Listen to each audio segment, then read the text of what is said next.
Hello, hello, and welcome to the Paisley Penny Arcade. Mo. And how are you? I hope you're doing well. Today is the 5th of August. Whew. Yeah, that happened pretty quick. The 5th of August. So here we are in the 8th month. And the year is almost, well, it's upon us. So I hope you're doing well. This talk of Major Arcana, I think, is quite fascinating. And so I'm going to continue that talk. And today we're going to get a little bit further into it. And I think this will be of help to those of you studying Tarot. And Renee, hi, Renee. Good to see you in the room. Renee's in the room, and she's here every week. So nice to see you. Welcome. Welcome. Come on in. Those of you wondering what this means, if you're listening in the future, then you'll, well, anyway, what that means is that the whole point is that, and Pamela's in the room. Hello, Pamela. Happy August to you, too. You can actually watch this live and discuss things with me if you'd like. I love seeing you. I love having you in the room. And you can go to YouTube and then go to the @ sign, Mo Abdelbaki, Moabdelbaki, and you can chat with me. Let me know you're here, and we can, if you have questions, you can ask them. Not as in I'm going to do a reading for you, because it's going to be a packed sort of day. I'd hope to get to all the major arcana, but I think I'm going to take a little more time today. And the reason for that is I'm going to attempt to tell you why I think about the cards the way I do. Because when we were talking about the Rider-Waite deck, the Rider-Waite Pamela Coleman Smith deck, Arthur Edward Waite, and Pamela Coleman Smith did the drawings on that deck, and they're so beautiful. She kind of an Art Deco almost, 1912, I think. I don't know if I'm correct about that, so I won't aver to know what I'm talking about there. But the most popular deck, I think, in the world, so many decks are kind of offshoots of that. I was told by Stuart Kaplan's daughter at U.S. Games that they really only want decks that are sort of takeoffs of that deck. And I guess, you know, when you've got something that's that popular, and Pamela Coleman Smith, Pixie as she was known, died penniless from what I understand. The very year I was born, as a matter of fact. So, and yet she created the most popular deck in the world for Arthur Edward Waite, who eventually kind of renounced, from what I understand, once again, only what I've read, kind of renounced everything that he had done in the metaphysical world. And, you know, well, these things happen, don't they? They sure seem to. So, not for everybody. And there are many people who got into what we call the metaphysical world, which was once known as the occult. Many people who got into that who were heavily into Christianity as well. And that seems a little out of tune, but I don't think it has to be. As my friend Bishop Joe Eaton, from the Church of Thomas, who has been in this room many times, has proven. And then there are many New Agers who don't agree with what I do. It's very strange. I'm not sure quite where that comes from, but it does seem to come. So it's like, okay, there we are, and here we are, and here you are, and welcome to you all. So, let's talk a little bit about the fact that the Rider-Waite deck was heavily influenced by former Tarot decks, and they were very much, I think if you haven't seen the program I did on the Rider-Waite deck Major Arcana, we pretty much talked about the fact that those Major Arcana cards were basically Christian symbols. Yeah, so that's the way it is. And there's nothing wrong with that. They had to do that because tarot cards were not about divination in the beginning. What they were about was gambling. They were, to play games, games like dominoes. And in the beginning, in ancient Egypt, one of the most popular games there was called Senet. It means blocked. And what a game it is. Friends and I used to play Senet back in the day. And there was a friend of mine who we would play Senet all the time. And the ancient Egyptians believed that when you played Senet, it was about you versus someone, and the deities, the gods, were either on your side or against you. And I don't think my friend ever won. We played hundreds of games, and and in later years, I kind of found out that he was a bit of a scoundrel, so to speak. God rest his soul. Um, I don't think he ever beat me. He might have a couple of times, just to keep him interested in playing, but I would be behind, terribly behind, like way behind, and he would have all his men on the board, and he would be almost off, and suddenly, bam, bam, bam, I'd have these rolls, and we would use sticks. And they look like fingers. And, you would roll, one side would be blank and the other side would look like the finger, and it would just, the rolls would just come my way. It was unbelievable. And wow, it would just be amazing to see. And it was like, okay, maybe there is something to this, that the gods were in my favor there, because I would just wax him at the end, just wax on and wax off, just. And it was frustrating. But in ancient Egypt, at one time, you could decide court cases with a game of Senet because they were either with you or they were against you. So it was that kind of thing, just a kind of a fascinating idea. And you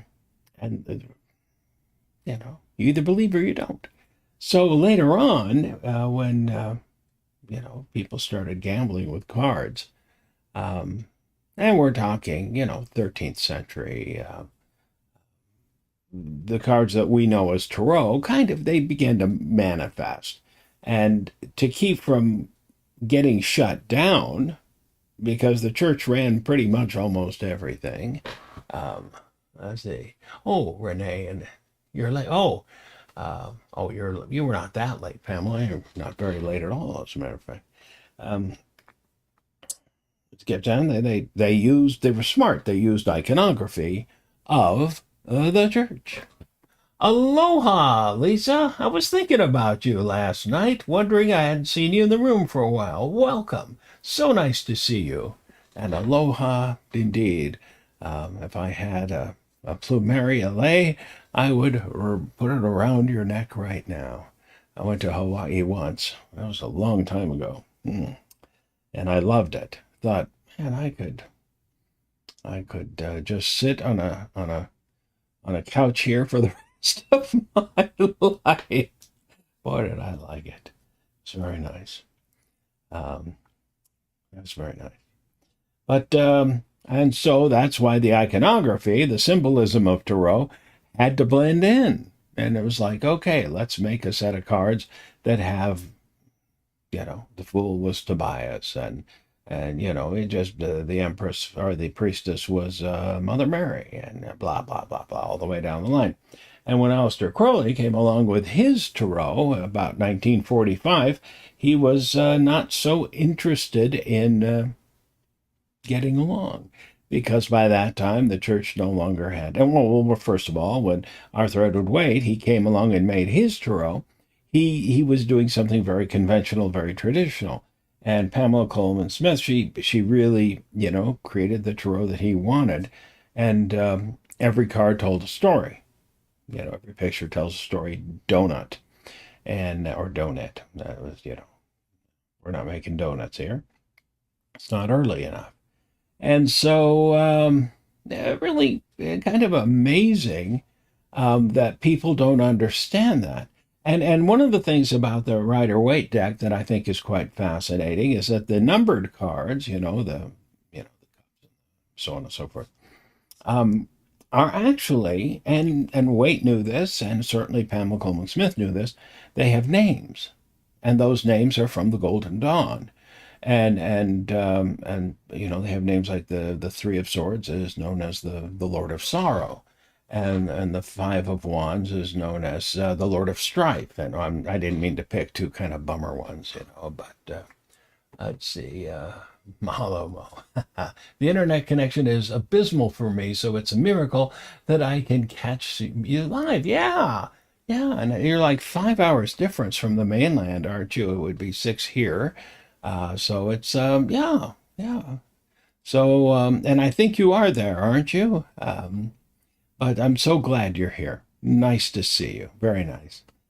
Um, so it's one of those things where I think she tries to give you those meanings in there. I did that, and I gave the name. I didn't give you're going to see. Well, I didn't put any astrological things in mine, but I'm going to show you mine. I think we'll probably get through half the major arcana, but I kind of wanted to give an idea. And I see my cards when the Crowley deck came along. In the Crowley deck, he didn't care about the the the biblical meanings. He just didn't care because he wasn't he was quite a biblical scholar, as anyone in his family would have been, because they were pretty biblical. They were. His father was a member of the New Brethren of Plymouth, which kind of tells you something. I believe that was what he was. Very stringent, and so he knew the Bible, but he was not a fan of it necessarily at all. So, but he knew it, and he knew it well. But he also knew a lot of other religions. He and Alan Bennett were in Sri Lanka, and they started the first European Buddhist organization down there. And he traveled the world, and he passed as a Muslim in Mecca, from what I understand. Although I don't know that firsthand, but that's what has been said. So, I mean, it's just one of those things that you realize that he studied Taoism, and I don't know much about, I've read the Bible, I've read the Quran, I've read the I Ching. I have not read a lot of other things. I've read things, but as far as practicing things, I've read things.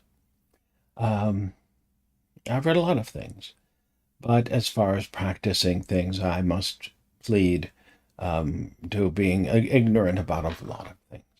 So, I've practiced a lot of Hermeticism, but it's different when you practice things.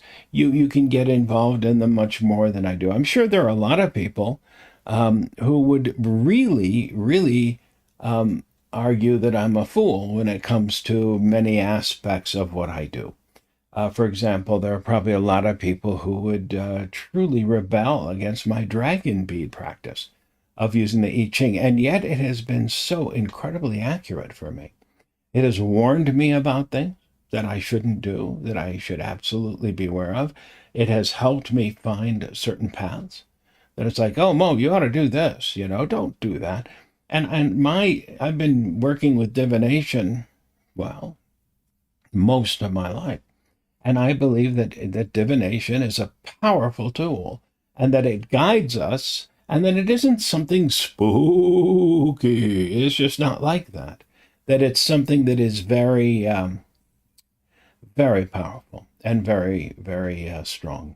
So I don't think that it is weird, and that it is against anything. That it's a tool, and it's something that we all can use and should use, and it's a guide, and that it works through us, not something outside of us.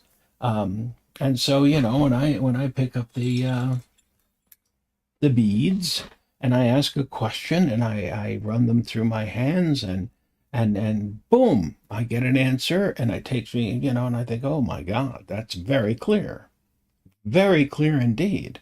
And I take it to heart, and kabong, there it is. So um, Crowley simply took that to heart too and said, I will tell the story that I want to tell with these cards. Now, when I created my deck, it was based upon the concept that I had been doing readings for about 50 years or so, and professionally for quite a while. And that I had done hundreds, maybe over 1,000, maybe 2,000, I don't know, lots and lots and lots of readings. And so my thought was, why don't I create a deck that reflects what I know about these cards? Why am I going to do anything but that? And I just started to create. Now, I had also done something with these cards, in that I had done meditations, tarot meditations with the cards. And that is something I'm going to talk about in a future. As soon as I do this series, I think this will probably be a 2-week sort of thing, because I really want to, give what I think about these cards. But I'm going to talk about how to meditate upon tarot cards, and it doesn't have to be any particular deck. But what I call proper tarot card meditation, wow, that can, and it's not something, once again, spooky, oh, nothing like that. That's something you do. And it's a very powerful, wonderful way to learn more about the cards. Intrinsically, what tarot is, because I do believe there is an essence to it that has been built upon over the decades, the centuries, even longer. I don't know. And you learn more about yourself and your practice with the deck, and even your work just with stuff, whatever stuff means. And I will do that coming up in the next few weeks, couple of weeks. Probably the next, not this week, not the next week rather, but the week after that, if all goes well. All right? Okay. So, and like I said, there are people who would just cringe and despise that I do this sort of thing as a denigrating sort of thing with the I Ching. And by the way, I am planning on doing a Yarrow stick program in the upcoming future, just because that's how I started with the I Ching when I was 14 years old, was using the Yarrow sticks. And it's a meditation unto itself. And everyone at some time should learn how to use the Yarrow sticks, because it's a wonderful, wonderful tool. And you should learn it. If you're going to use the I Ching at all, at some point, you should do it. Okay. So with my practice and reading for people, and reading for people a lot,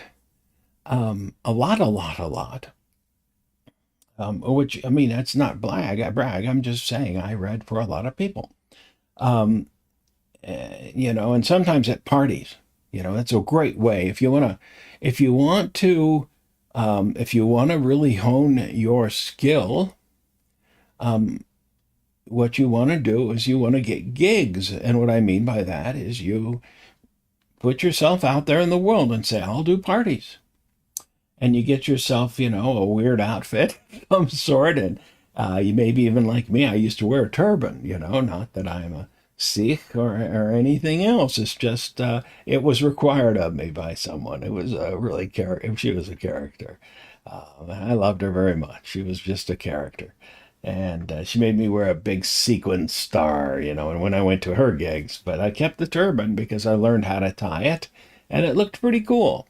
And the minute you walk in, and I used to be before I got older and all that stuff, over 6 feet tall.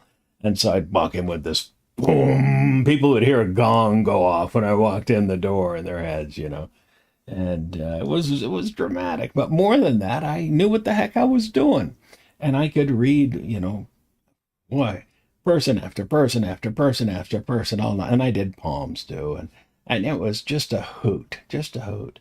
But it was also a wonderful way to learn. It was on the job training. But you read and you read and you read and you read, and you learn the practical applications of the cards. You know, I once did a bat mitzvah, and I sat down and I thought, oh, there are cards. I was using the Crowley deck. I thought there are cards I'm taking out of this deck right now. When you're dealing with teenagers, 12 and 13 years old, you immediately realize death card coming out, tower card coming out. There's just all these cards, the defeat card, the cruelty card, all coming out of the deck. You just pull them all out. And you keep in the fun, happy, light cards. And so you're working with about a 50 card deck, And even then, every now and then you pull a card and you go, oh no, the debauch card, pull that one out. And but you just keep it happy and light. Yeah, it's a gig. It's a gig, and every now and then, you get these intuitive hits, and you go, ignore it, don't talk about it, just let it go. And but that's what I would like to focus on is my hit on these cards, and kind of go that way. And I'm going to do something a little bit different today, okay? A little bit different. Little bit different. And what we're going to do is I have to find them here. Just a second. There we go. Start with the first of these cards. My Fool. So there's the Fool card. This is not Tobias. This is no green man from Crowley. This is me. And you don't have to watch me because I'd be blushing right now. This is reminiscent of, and this is, I'm glad you can't see me right now because I'm a little embarrassed. But this is a time when I was about 19 years old, maybe 20. I was not 21 because I could have gone to jail, but I could have gone to jail anyway. But remember, I was talking about Tobias. If you haven't seen that other one, this is the time when I was young and idealistic and a little too stupid to know better. And there were a bunch of people who were going to go streaking, and I happened upon them. It was at the Colorado State University Student Center. I'd gone down there to shoot some pinball while I was waiting for my dad, who was a professor there. And he had a meeting, and he said, I'll join you there, and we'll have a Coke and whatever. And I said, oh, okay, Dad, and some people, about 100 people, were getting ready to streak.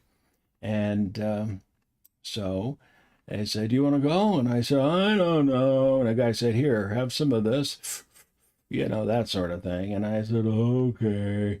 And so out we went. There was a lagoon, a man-made lagoon out back, and we went streaking around the lagoon. And I was the slowest runner in the world. In the world of planes and jets, I was a blimp. So we were coming back in, and I saw a friend of mine, a guy named Mike, God rest his soul too. And there was Mike, all 6'6" of him. And I said, hey, he said, hey, Mo. And I looked over, and there he was. And I was like this. I had long hair and long beard, and there's Mike, and and I felt wonderful. I mean, yeah, I was naked, and I was not wearing a fig leaf, but I thought it was appropriate not to, so. And, he looked at me and he laughed, and he made his head point, and right next to me, right next to him was my dad.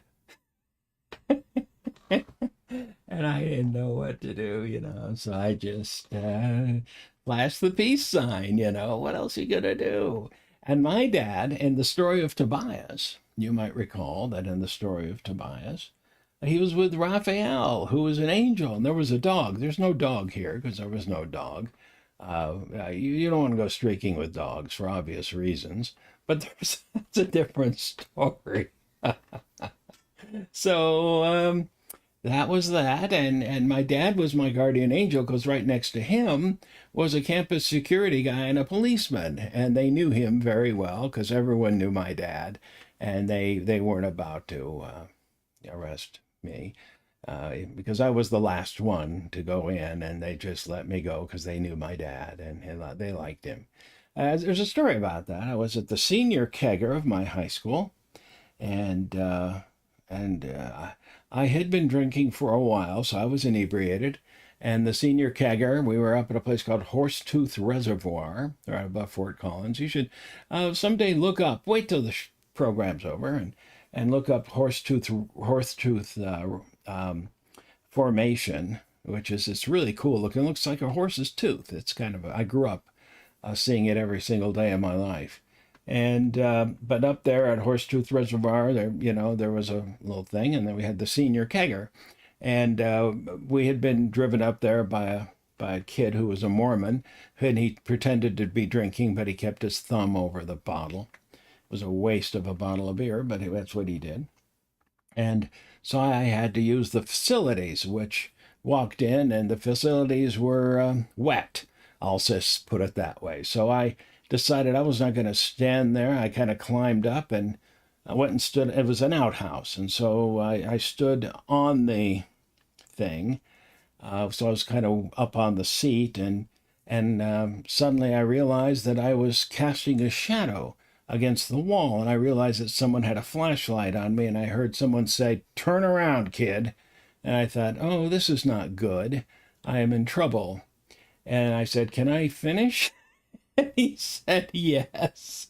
And so I turned around and I zipped up and I turned around and here's this flashlight right in my eyes. And he said, "Come down and, try not to splash." So I did that. And he said, "Come down here, over here." And he said, "Wait, are you Dr. Ab's kid?" Because name Abdelbaki. I said, "Yes, I am." He said, "Huh." He was a sheriff. He said, "Well, let me tell you something. Your dad taught me in vet school, and he was the nicest man I ever met in my life, and I really owe a lot to him. I didn't finish up vet school, but he helped me in many ways. So let me tell you what, I'm going to help you. Are you here with someone who's sober, drunk, a driver, designated driver?" I said, "Yes, I am." He said, "You go get that guy right now and anyone you came with, and you get out of here because in 15 minutes, everyone here is going to get arrested. And if you tell anyone other than the guys you're with, I'm going to come to your house tonight and arrest you in front of your father. You got it?" I said, "Yeah, I got it." So that was, my dad was my guardian angel. And that's something. So this really does kind of fit the Tobias thing, you see. So that's the story. So in readings, this card really did mean protection. You can, go for it. Do it. Open up yourself. Don't take off all your clothes unless, you really are protected. But the Fool is about being open and being, to me, it really meant freedom. I can still remember what I felt like that day. It was so, and my dad just said, "We're not going to tell your mom about this." And he never did, much to his credit. And there was a picture in the paper, the college paper the next day, and because I was so slow, I wasn't in the picture. I could have been very well in a different picture of the slowest guy, but I wasn't. So it was a wonderful experience. It's about kind of being protected. It's kind of, so I look at the Fool as, and that card as, you're there. You have the potential for anything. And my life could have been anything. I really believe that. I made some big mistakes in my life. in some ways, but I wouldn't be here doing what I'm doing if I had followed a different path. And I'm not going to get into that.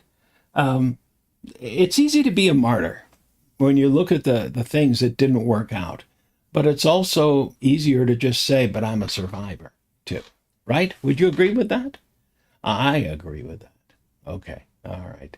All right. Let's take a look at the next card. I probably spent too much time on that. The next card is the Magician. Not a magus, because there's a lot of trickery in the world. This is my Magician. Now, one of the things that I really put into this card, the first book that I read completely from cover to cover was Dr. Seuss's one fish, two fish, red fish, blue fish. And that's in here, one fish, two fish, red fish, blue fish. Made me laugh till I cried. I was just a kid, and I laughed so hard I was crying. And so we have, these things here. This guy is young, he's brash, he's having a cup of coffee and a donut, he's smoking a cigarette because he's got the tricks. Um, this is about cleverness.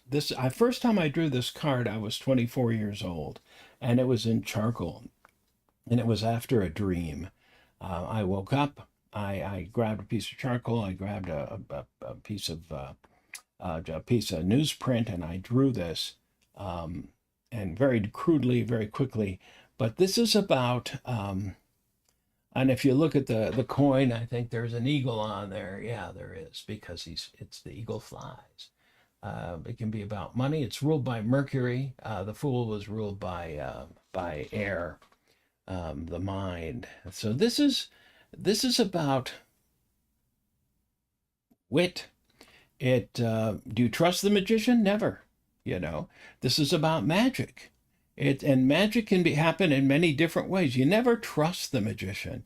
You should never trust the magician, in my opinion, because the magician, isn't above. In astrology, Mercury rules thieves. Mercury rules liars.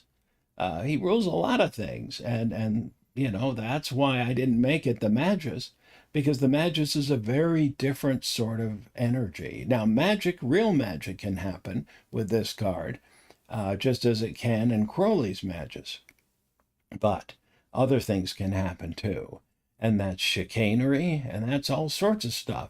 If this card is reversed, you are talking about a liar, in my opinion. You're talking about someone who is just using all sorts of things. But I always see kind of a youthful energy here, like Eros, the Greek Eros, and I mean, there's just too much going on. So when I see this card come up and I'm doing something, I always think, oh, okay, there's a little bit of something happening here. Something isn't quite the way it should be, or it might be. It might be. But if someone is saying, like, I want to do this, do I have the ability to do this? Man, they've got the mind for it. So sure, you know, they have the ability, because the Major Arcana, these are big cards. These are big cards. This is innate ability. Someone probably can do this. They have the ability. This is wit, talent. The cup of coffee. There, did I put a piece of pie in there? I don't remember.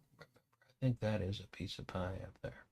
And the pie, of course, also alludes to 3.141516 ad infinitum. So don't underestimate the magician, ever. This is your ability. Take it to heart. It means you've got something that really, really means something, and you should truly admire that something, because it's important. Okay? But read it as it goes. That I wish you could see how I meant that water to be. It's shimmering. It's absolutely shimmering. It glistens. It sparkles. I've seen that water in my mind's eye. I've seen that water. I've stood in that water, and it just, oof, it glimmers. It's like some fish if you've been in the water and a fish goes between your legs and it sparkles, and you think to yourself, oh my God, that fish just went between my legs. Oh my God, is there a bigger fish, like maybe a shark that wants to eat that fish? And it's going to go between my legs too? Those are the thoughts. Okay, all right. This is the mind, Mercury. Next, the priestess. I took this directly from one of my dad's drawings. The drawing is actually, it doesn't look quite like this. I took, everything does except he did it on a piece of white paper. And there was not the moon in the background. This is an oasis that my dad drew all his life. And I love this drawing. He drew this in 81, the year my daughter was born. And she was born in February on Imbolc, as a matter of fact, Groundhog Day. And we went to visit my parents that holiday season. So she was almost a year old. And their house, they'd lived in an apartment. They were moving from one house to another, but the apartment they were in burned, completely burned. And most of the stuff they had also burned. It was a terrible time for them. And so I brought them this brand new little girl. They had a grandson. My son was a couple years old. And their granddaughter wasn't even a year old yet. And my God, did he fall in love with her. And he was down. He was depressed. And he just fell so in love with my daughter. Was it something to see? And she fell in love with him. And they kind of hung out. And it was, and he was sitting and he took some colored pencils and he drew this oasis. He was an artist and he was an Egyptian. He grew up in Egypt. He grew up in Cairo. And this was some place that he used to go. And he drew it over and over again when we went to Egypt when I was 18. And he went, his brother had a bunch of his notebooks. And in these notebooks, he had drawn this oasis over and over and over again. And I realized it was somewhere he used to go. And I don't know exactly where it was, but he used to just, and his brother said, yeah, he would just disappear. He would disappear and no one knew where he went. And he would just be gone for the day and he would go to this place.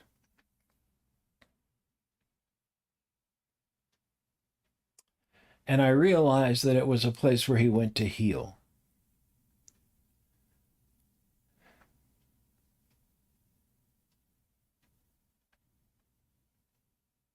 That's the priestess.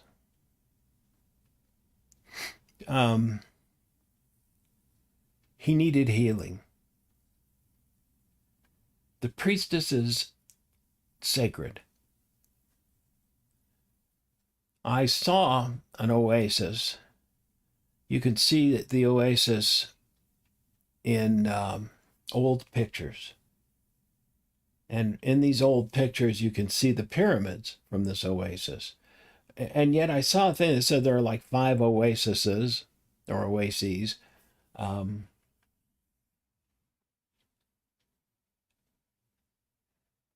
In Egypt, but I think there's got to be little ones, and because you can see the pyramids from them, from this one. And it must be fairly close to Cairo. He grew up in Giza. And when I was a kid, I was there, and you could see the pyramids. I mean, they were like loom over you, you know, and because they're on a plateau anyway.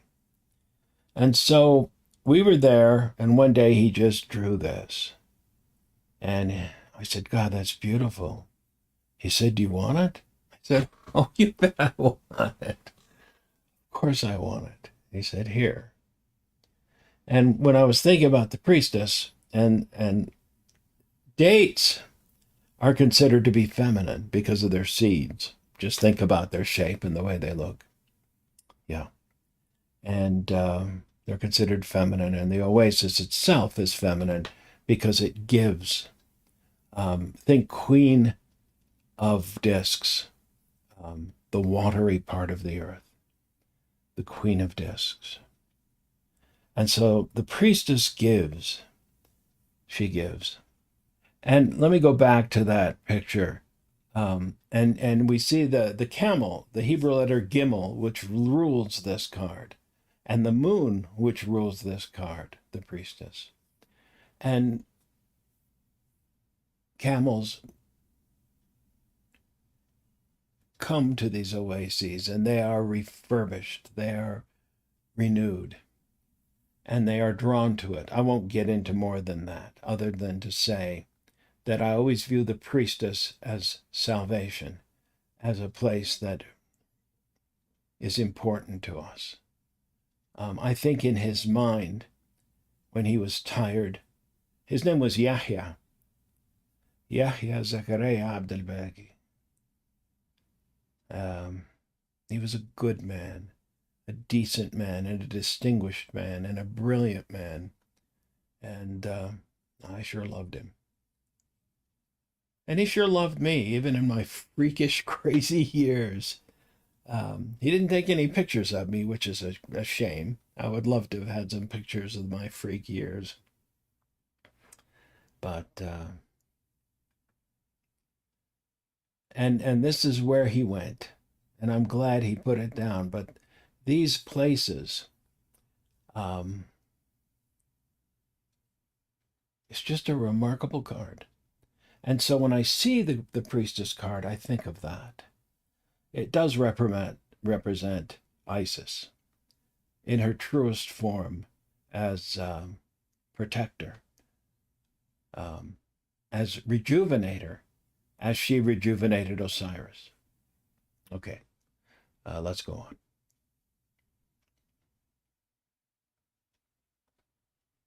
on. The Empress. I chose Sekhmet, the lioness goddess of ancient Egypt. And if you know anything about Sekhmet, she was known as Red of Tooth and Claw, and she was ferocious, but she was also protective. If you know anything about lions, the male lion, he can do lots of things, but it's the lioness who actually, they're pretty rough. Pretty rough. They're protective.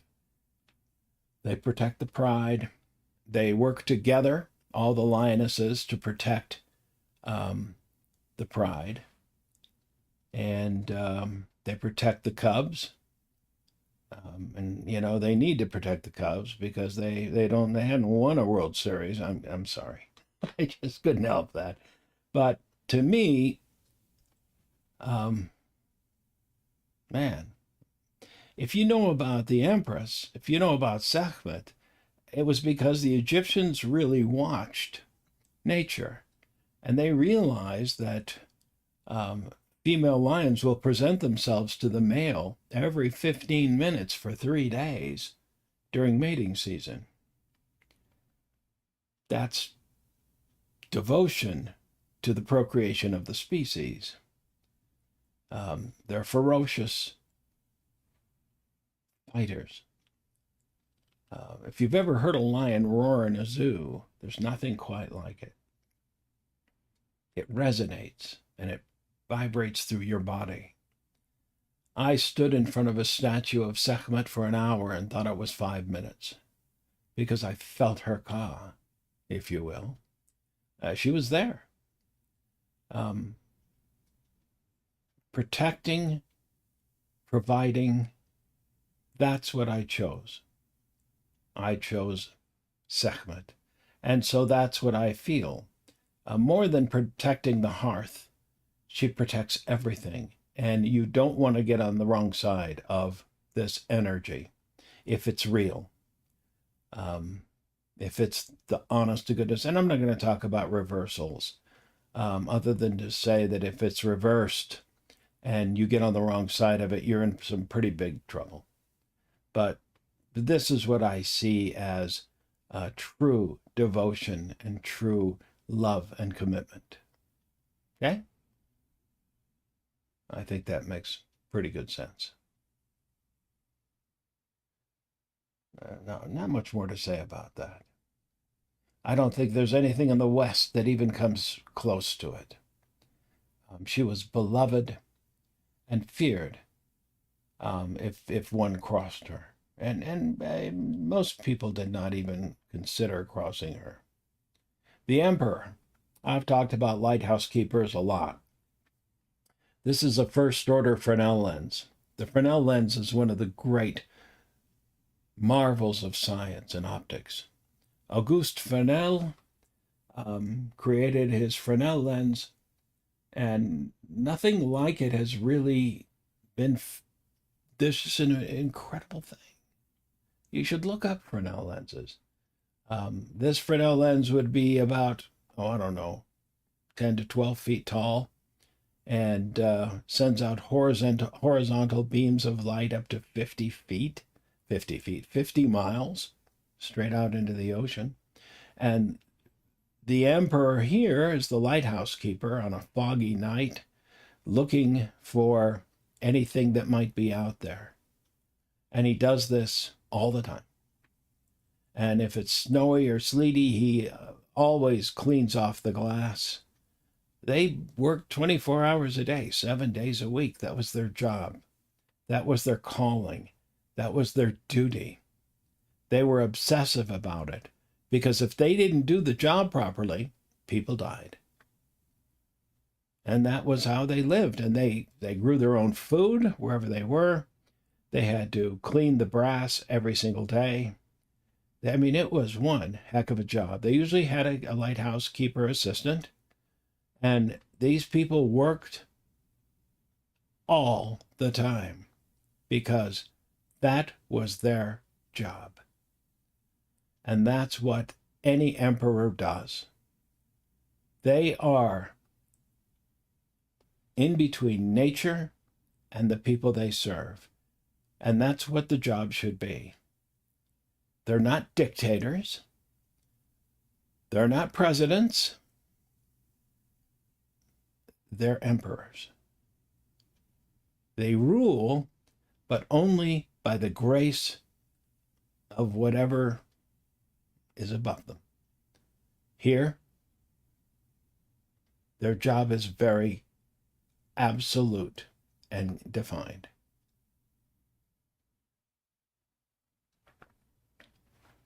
Yeah? So this is about one's duty. And if someone isn't doing their duty, well, we kind of get it, don't we? We kind of get it. That's how you read that. The Hierophant. Well, what about the Hierophant?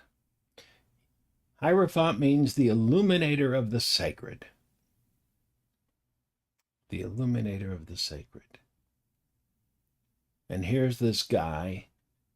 He's exuding or somehow manifesting odic light, which is the light of the mysteries, right? And we anticipate that he's going to know something. Hopefully he does. Could be a she. So the whole point of the Hierophant is this is someone who works at knowing things and can illuminate. So when we see this, we're going to hope that this person knows what they're talking about. That's what we hope. The cards are saying you have to go with your intuition, or, we have to say, okay, does this person know? You have to make a judgment. There are a lot of people who claim to be Hierophants who just ain't. Yes, I patterned this after myself a little. You have to, a little vanity somewhere, I guess. But there have been times when I've thought I knew what I was talking about, and I realized, uh-oh, not so much.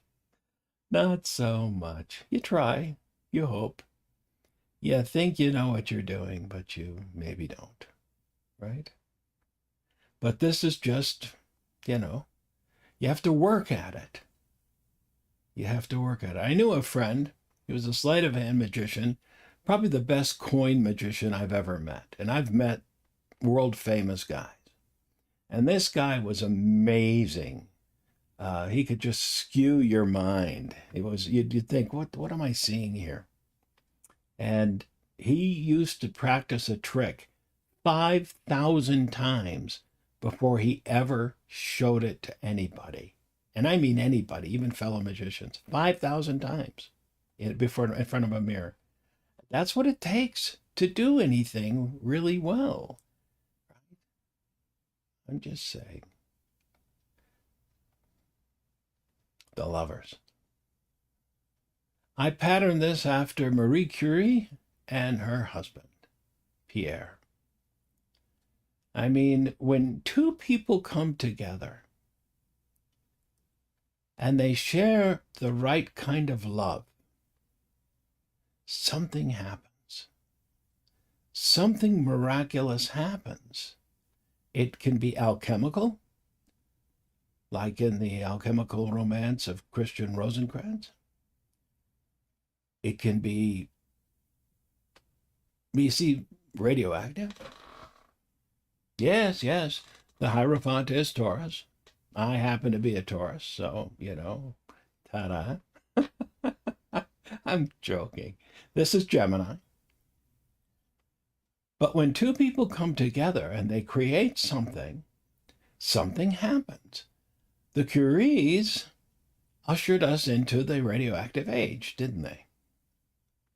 Yes. Addie, my niece. Hello, Addie.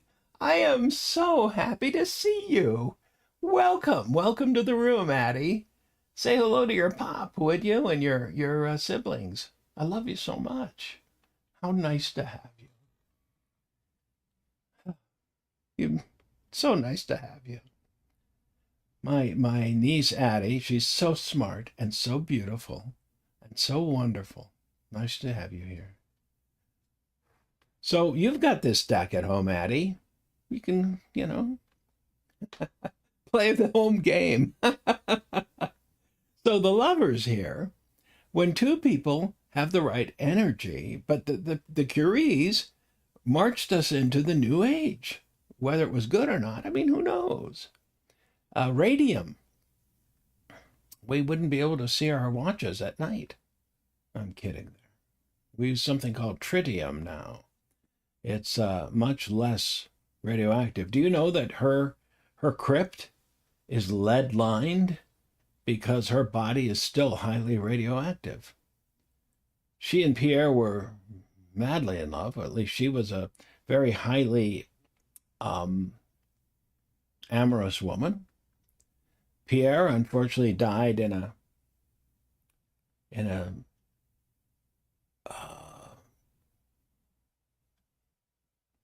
what's the word? Not a tramway accident, some sort of accident with transportation.